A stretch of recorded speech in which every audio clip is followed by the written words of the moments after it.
Hello po mga kaibigan, ngayong araw na ito ay mag-aaral tayo ng salita ng Diyos.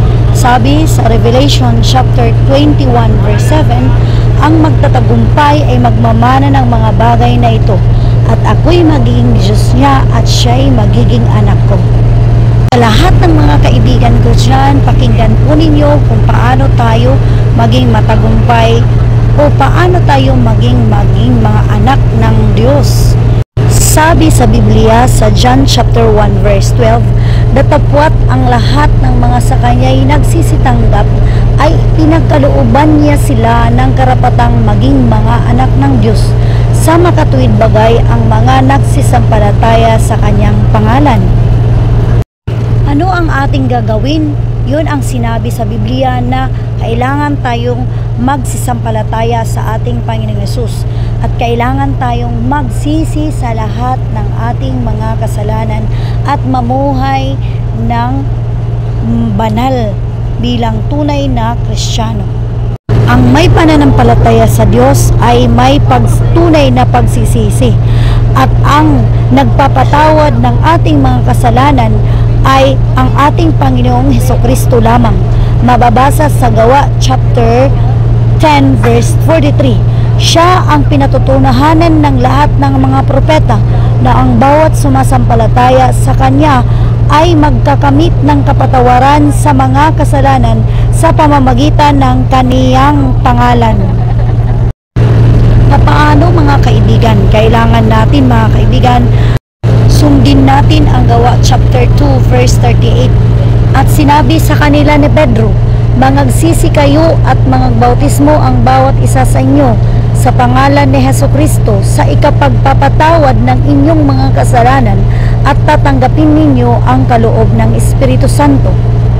Yun ang sinabi mga kaibigan sa sa John chapter 1 verse 12, na ang mga nagsitanggap ay pinakalooban sila ng karapatang maging anak ng Diyos. Paano tatanggapin mga kaibigan? Sa pamamagitan ng pagsisisi sa ating mga kasalanan. Tanggapin natin si Jesus Christ sa pamamagitan ng pagpapahugas ng ating mga kasalanan sa pagpapabautismo sa pangalan ng ating Panginoong Hesukristo. Kung narinig mo ang salitang ito, ay gawin mo na mga kaibigan ang sinabi sa Gawa chapter 19 verse 5. Maggumaya ka sa kanila mga kaibigan. Sabi dito sa 5 na at nang kanilang marinig ito ay nangagpabautismo sila sa pangalan ng ating Panginoong Hesukristo. Nang mangaral si Apostol Pedro mga kaibigan, marami ang tumanggap mga kaibigan sa ating Panginoong Hesukristo sa pamamagitan ng pagpabautismo. Gawa chapter 2 verse 41. Yaon ngang nagsitanggap ng kanyang salita ay nangabautismuhan at nangagparagdag sa kanila ng araw na yaon ang may 3,000 kaluluwa. Kaya mga kaibigan, yun ang paraan kung paano tayo maligtas sa mga hindi pa tumanggap sa ating Panginoong Hesukristo. At sa mga kaibigan naman natin dyan na nabautismuhan na sa pangalan ng ating Panginoong Hesukristo, mga kaibigan, yung mga backsliders, kailangan mga kaibigan, mga kapatid na nandyan sa malayo o sa malapit man, na pinabayaan na ang pagsamba sa Panginoon, pinabayaan na ang pag-serve sa Panginoon, gaya ng pagtitipon-tipon o di kaya pag-attend ng mga revival.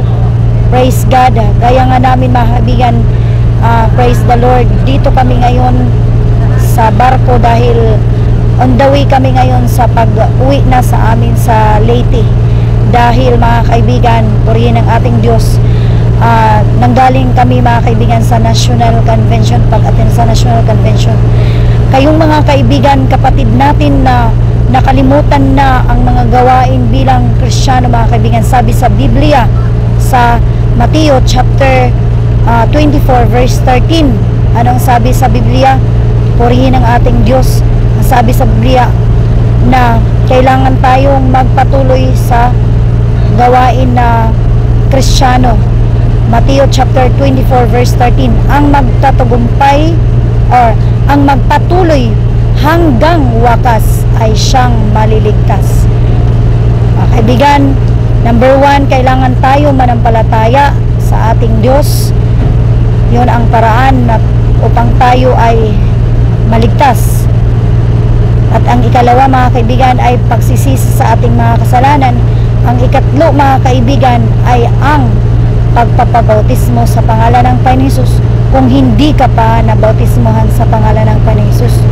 Ngunit kung ikaw ay nabautismohan na sa pangalan ng ating Panginoong Jesucristo, kailangang manumbalik ka sa ating Panginoong Diyos. Purihin ang ating Diyos. Hallelujah.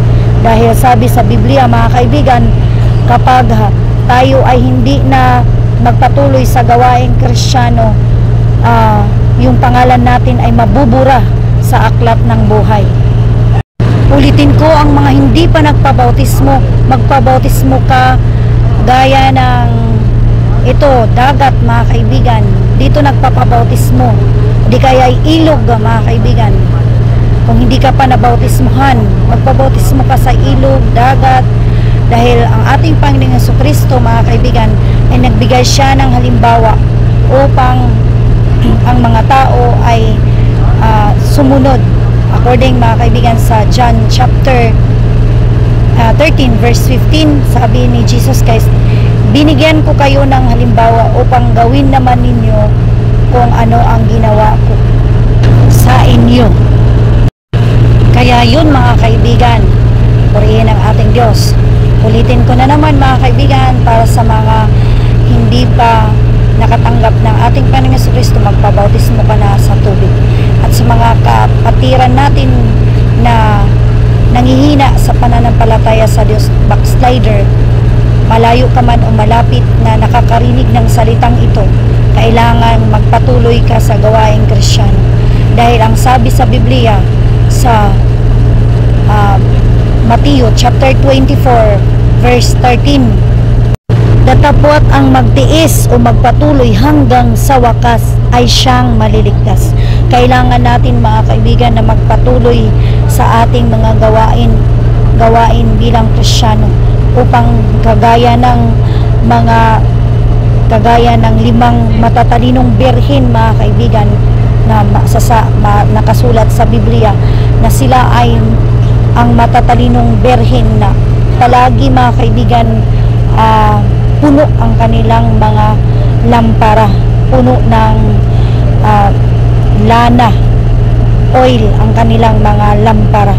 At sa pagbalik ng ating Panginoong Hesus, purihin ang ating Diyos, handa na, mga kaibigan.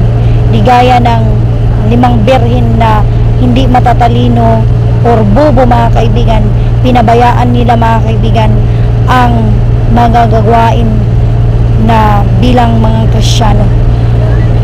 Hallelujah.